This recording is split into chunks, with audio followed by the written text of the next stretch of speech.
chapter 7. I have on my heart to look at these thoughts in the book of Deuteronomy. There's certainly other places that can certainly stand out in my mind, but probably we'll stay in this book and look at 2 or 3 more maybe. But talking about remember to remember. In other words, don't forget. The Bible is so full of the word remember. He knows that we are prone to forget, and being prone to forget so many times makes us less thankful because we forget what He's done, how good He's been. We're prone to be less trustworthy because we forget what He's done in the past. I went to a preacher's meeting one day this week, Tuesday, and those meetings that I go to once a month, usually if I can, and you never know if you're going to preach or not. And I sat there and I thought, well, I just don't really have anything that I feel like I should preach. And then the preacher, of course, called my name, and he said, after I get through singing, I want you to come preach. So I sat there for those 2 or 3 minutes while he was singing, and I thought about, well, the Lord has helped me before, and He's going to help me again, and He did. But remembering can make a difference. And the Lord knows that, and He tells them, the people of Israel, to remember. In verse 18, it says, "Thou shalt not be afraid of them, but shalt well remember what the Lord thy God did unto Pharaoh and unto all Egypt." As I've said before, so much of the Old Testament looks back to the point where God brought Israel out of Egypt, because that was a mighty hand. That was a mighty work. Also, it did so much for them. It set them free from their bondage and headed them to the promised land that God would give them. But in this particular instance, the Lord is reminding them that ahead there's going to be battles. That promised land was there, and God had, as the word, the title suggests, promised it to them. But they did not just walk into empty land and take it over and set up farming. In that land there were people, there were nations. There were what we no doubt would call enemies of Israel and of God. And the reason that God could rightly, anything He does is right, but the reason He could rightly send Israel into the promised land and have them defeat those people was because those people in that land had so turned against God and had so worshipped idols that they deserved God's judgment. So God knows, as always, what He's doing. But as He is talking to Israel about the days ahead when they go into that land and face those what's no doubt called giants, that's a part of the promised land, those great and mighty enemies, He is saying, don't be afraid of them. Listen, don't be afraid of the future. Don't be afraid of what might happen. Don't think about things that could happen, and usually we make it worse, and most of the time it doesn't happen. But He says, and you're remembering what's ahead, and knowing you're going into a battle, you're facing the worst problems you've ever faced in your life. Remember what I have done. Remember to remember. Look back in verse 1 of chapter 7.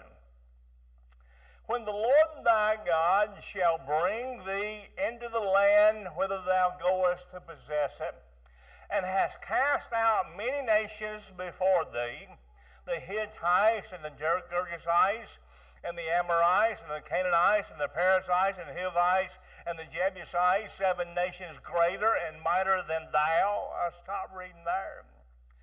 God is still warning them about what's ahead. Notice how He words what He says. When God sends you into that land, and notice, when the Lord thy God shall bring thee into the land whither thou possess it, and hast cast out many nations before thee. This is speaking in the future tense. What God will do. Not maybe, not hopefully so, not probably so, but he's going to do it. He speaks in the future as though it's already done. That's what's called faith. And faith wipes out fear. Faith wipes out doubt. And verse 18 is dealing with the fact, do not be afraid. Don't let fear control you. Don't get overwhelmed at what might happen. I'm talking tonight about trusting God when battles come. When you realize He is with us and He knows what He's doing, and He does it because He loves us. And just like the people of Israel, He's trying to work something good in us. We are told 63 times in the Bible to fear not. Jesus said to His disciples, why are ye so fearful, ye of little faith? He said that when the disciples were in a storm. He said that, why are you so fearful? Why are you of such little faith? And He said that when they were in a dangerous situation. That tells me something. As believers, we should never be afraid. Now, I'll qualify that in a few minutes, but I'll still say it again. As believers, we should never, ever be afraid. We should never doubt our God. Notice what I said, as believers. That's what we're supposed to be doing. We're supposed to be believing. Notice, verse 18 says, don't be afraid. I'm talking about remembering to remember. I'm talking about don't be afraid. I'm talking about believing. Remember, to remember means our foe. Back in verse 1, it says that these people, these nations, are greater and mightier. In other words, bigger and stronger. They are the giants of the land. And the people of Israel are like grasshoppers. Now that speaks exactly about the city of Ai, but the entire land of promise was a place full of people that were greater and mightier than the people of Israel. They had, listen, they had a big enemy. They had a big problem. Guess what? So do you. You have a big enemy. And I promise you, and I promise me, he, I'm talking about the devil, is stronger and mightier and smarter than us. So that means already we need some help. That means already we're in trouble. When our enemy's mightier and stronger and smarter and more determined than us, we are in trouble. Life is full of problems. Life is full of troubles that are bigger than us, that we cannot handle. So we need to remember God. Remember He is our Father. Remember He is our God. And when we face difficult times in this very dangerous world, we can rest assured and not be afraid. Notice, don't be afraid no matter what we face. Remembering to remember involves our foe. Remembering to remember, as far as this is concerned tonight, involves our faith. Verse 18 once again says, remember what the Lord thy God did unto Pharaoh and to Egypt. Remember what He did. And He is suggesting, if I did it then, I can do it now. If I did it yesterday, I can surely do it tomorrow. That involves faith, believing that something's going to happen before it happens. Believing that God's going to work when He has not yet worked. He's going to take care of it. Our faith. Faith is the opposite of fear. He said, don't be afraid. Do not be fearful. Fear will keep us from trusting. Fear makes us look at the problem instead of the Lord, the situation instead of the Savior, at what's going on instead of what God's doing. Faith will help us, but fear will hurt us. Fear keeps us from trusting. Fear always exaggerates. Takes a molehill and makes it look like a mountain. A little problem and makes it look like a big problem. I'm reminded of the people that were going to fight with Gideon. And Gideon, as God directed, said, any of you that are afraid, go home. And 22,000 got up and left because they were afraid, because they were not believing. They were fearful, and their fear led them to not trust God, and they left. Fear keeps us from trusting.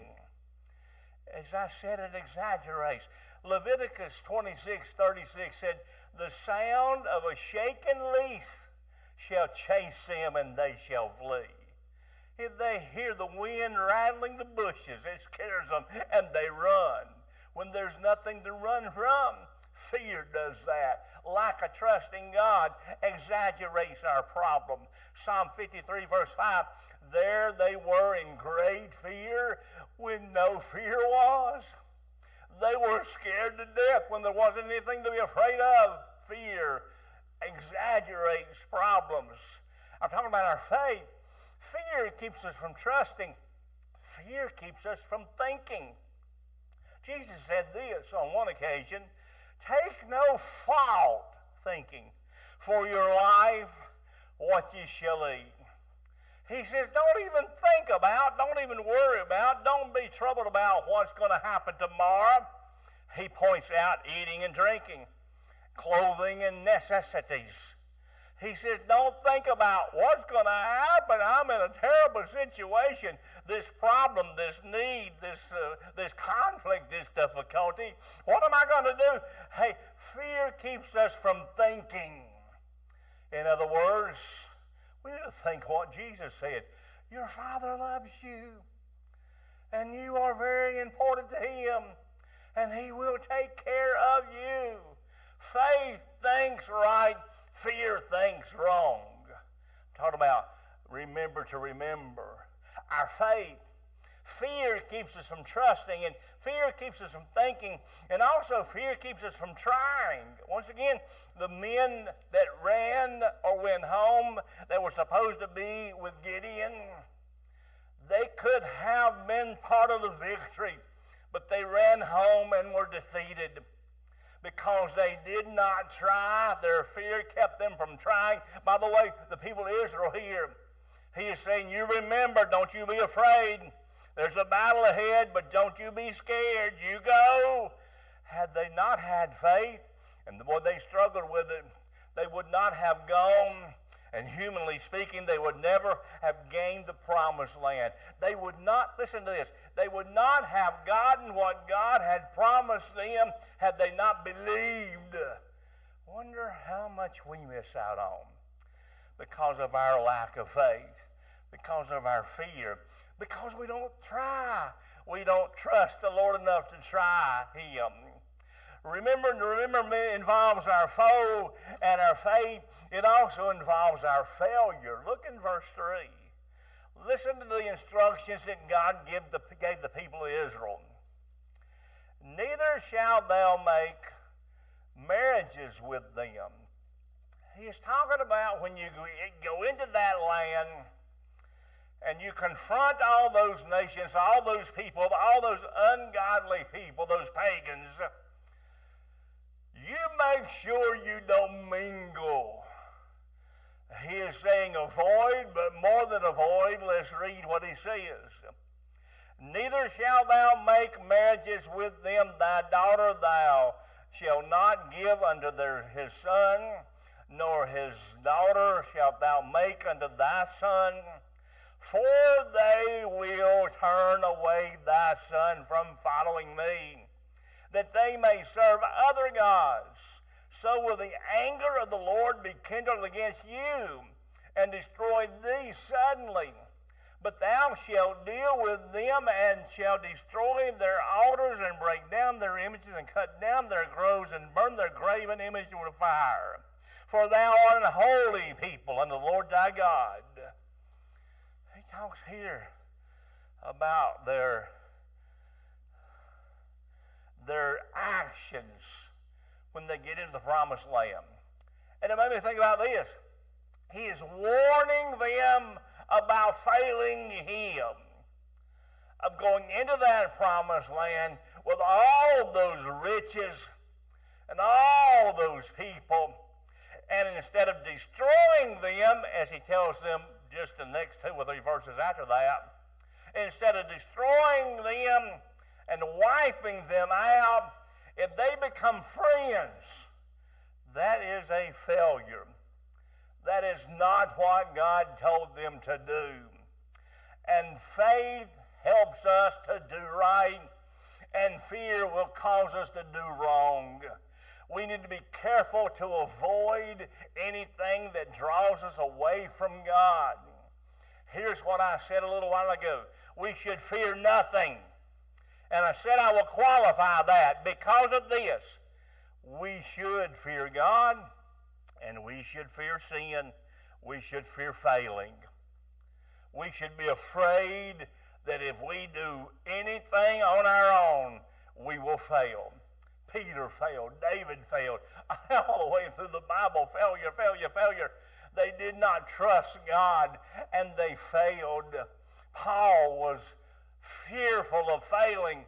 He said in 1 Corinthians 9:27, I keep under my body and bring it into subjection, lest, for fear, that by any means, when I have preached to others, I myself should be a castaway. He said, one thing I'm afraid of is that after I preach to everybody about serving God, and serving Him with all their heart, that somehow I would let sin get in my life, and God would set me aside. God would put me out of the system of serving Him. Oh my. Paul was afraid of that. And that's one thing we should be afraid of. And that involves faith, because we need God. We need to trust God to help us to not fail. Remembering to remember. Remember to remember involves our foe and our faith and our failure. It also involves our Father. Verse 1 again. The Lord thy God shall bring thee into the land. You see, that's what they depended on. Better said, that's who they depended on. They weren't depending on their armor. They weren't depending on their weapons. They weren't depending on their know-how. They weren't depending on their grit, their determination. If they were depending on themselves at all, they would be defeated. But he said, I am going to bring you. I am going to help you overcome. I am going to be the one you can depend on. Our faith depends on our Father. Isaiah 41 verse 10, fear thou not. Sounds familiar. Fear thou not. Fear thou not, for I am with thee.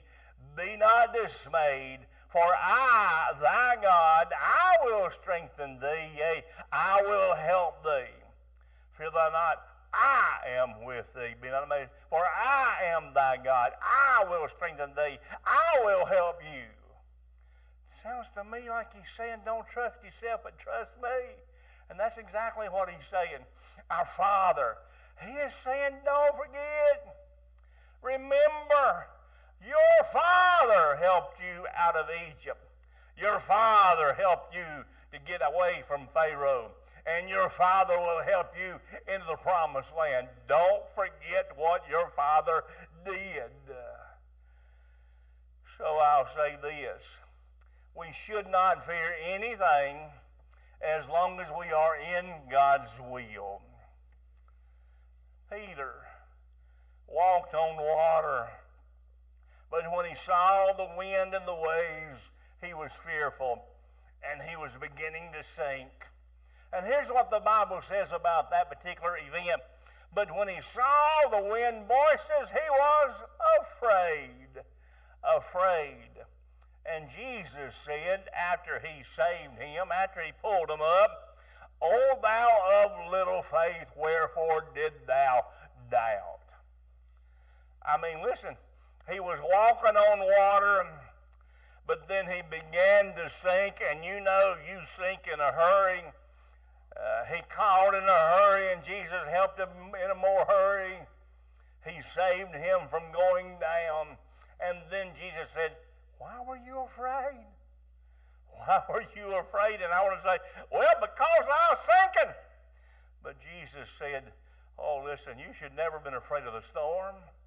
You were walking on the water because I was here and I was helping you, and you could have kept on walking if you hadn't been fearful. So as long as we're in His will, we should not be afraid of anything that comes our way. Got a question? Is fear affecting your life? Are you prone to worry? Are you afraid of people and what they think or what they might say?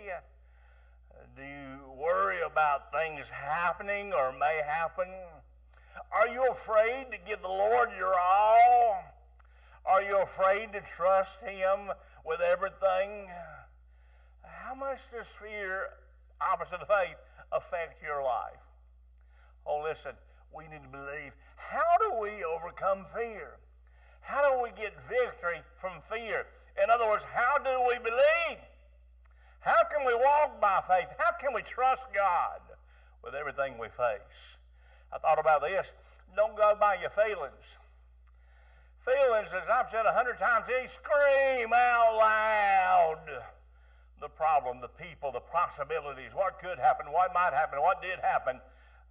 Listen, feelings will lie all the time, and as I've said so often, they lie loud. And they lie so loud they're hard to ignore.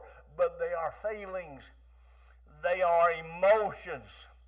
They are thoughts the devil plants in our mind that causes us to worry, to fret, to doubt, to fear.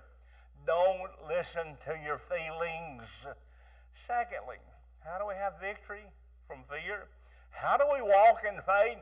Number 2, cast your care on Him. Now, isn't that simple? Let me just say that and we'll go home. Cast your care on Him. He said that.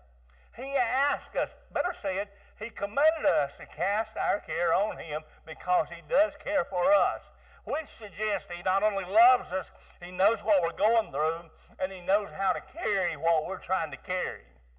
We are not equipped to carry the load we're trying to carry. We are not responsible for the things we're trying to be responsible for, and when we try to take that responsibility on ourselves, our lives, we will make a mess and drive ourselves crazy in the process. Cast your care on Him. Lay it down and leave it. And don't be surprised if when you get up, the devil reminds you again and tells you didn't really lay it down. Well, if you laid it down, you laid it down. The devil's just tempting you. The devil's just whispering lies. You give it to the Lord, just like that handkerchief, and turn loose of it, and by faith accept the fact that He took it, and it's no longer your responsibility. It is His. And when the devil reminds you, you remind him, no, the Lord's got that. It's in His hands, and He will handle it His way, in His timing, and it'll be right. And I won't have to make a mess. Cast your care on Him. The next thing I thought about, it isn't God's will for us to worry. It isn't God's will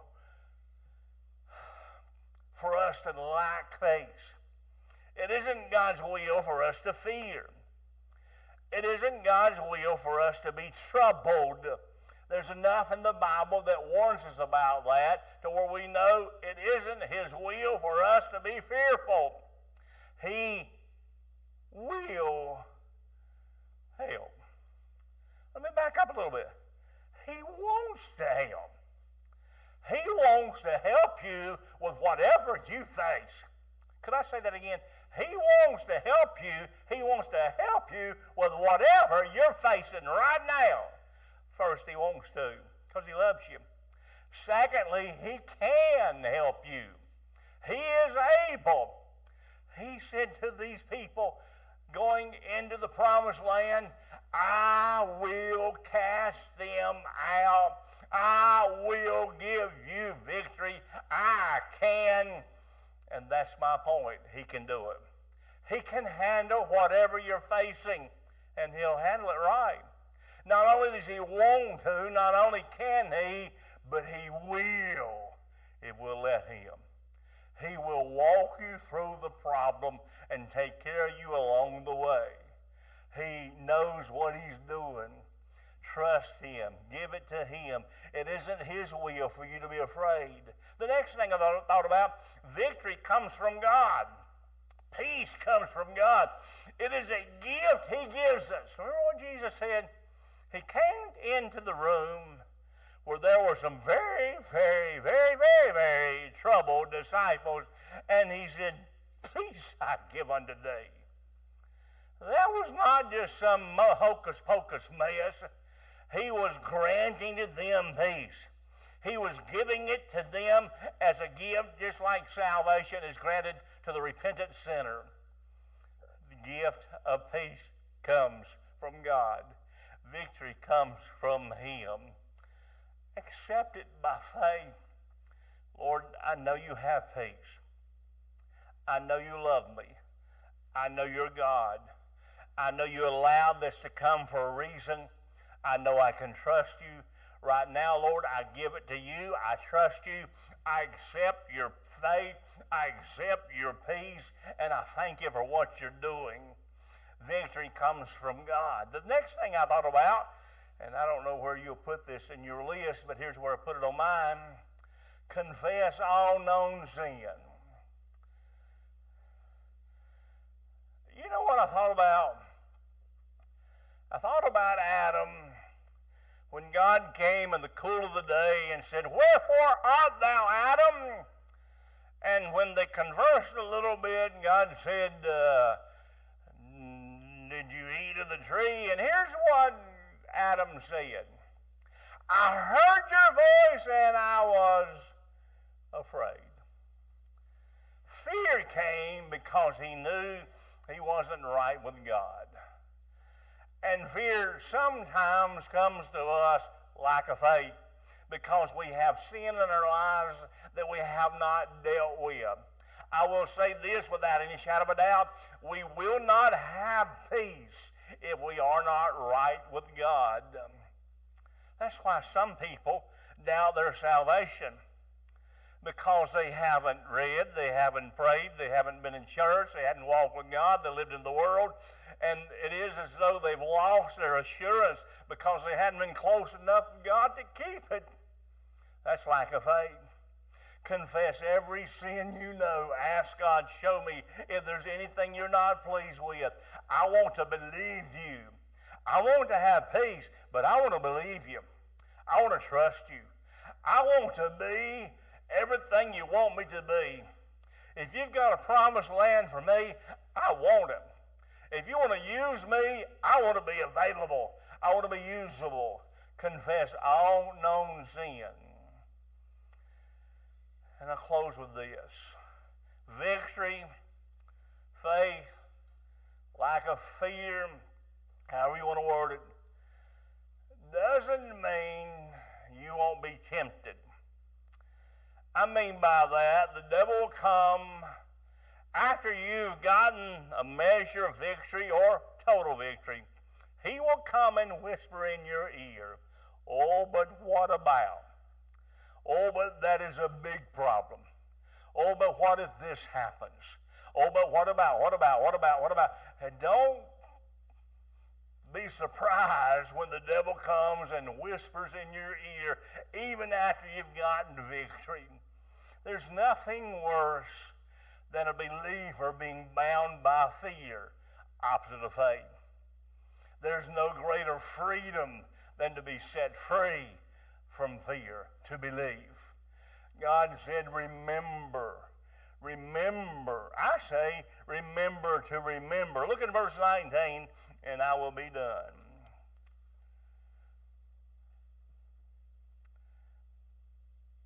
The great temptations which thine eyes saw, and the signs and the wonders and the mighty hand, and the stretched out arm whereby the Lord thy God brought thee out, points to the past, what he did. So shall, he's pointing to the future with what he'll do. So shall the Lord thy God do unto all the people of whom thou art afraid. The first part of the verse, he looks back and says, remember what I did? The last part of the verse, he points ahead and says, I'll do it again. And that's exactly what I'm trying to say tonight. Remember what he's done for you in the past. He can do it again in the future or right now. I'm glad we can trust him.